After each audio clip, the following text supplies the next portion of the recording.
What's up? Welcome to Four Downs, as usual. Chris Cusack, Andrew Beaton, Danny Nolan, here to give you the latest on Duke football. Guys, let's start off with this Wake Forest game. The 12-year losing streak to the Demon Deacons is over.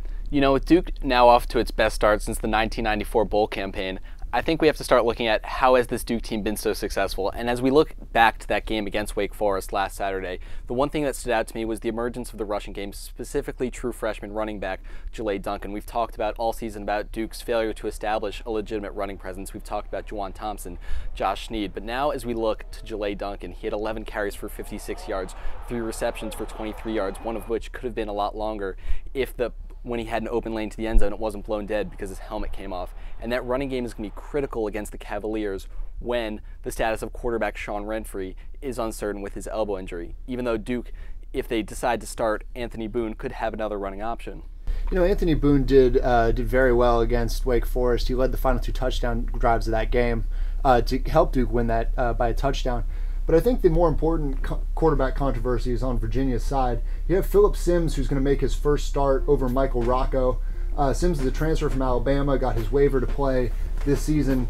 Rocco really struggled to start the year, 6 touchdowns to 8 interceptions in his first 4 games, and he only completed 60% of his passes. But Duke also has 3 starters on the defensive end that are healthy, so it remains to be seen if they can do anything to stop the Virginia passing attack.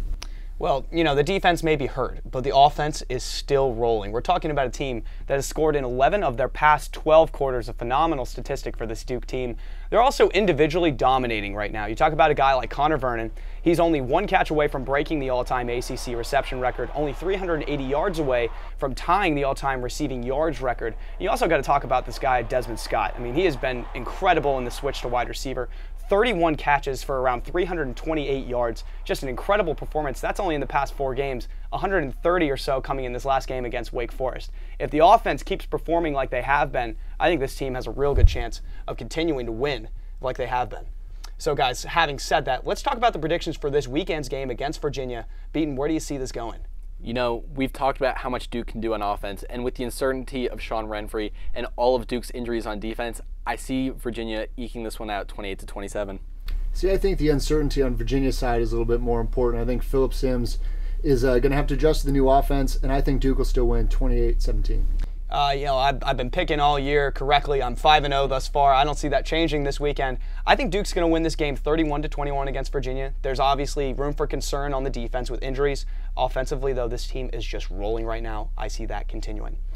So that's going to do it for Four Downs. Once again, for Chris Cusack and Andrew Beaton, I'm Danny Nolan. Thanks a lot for joining us.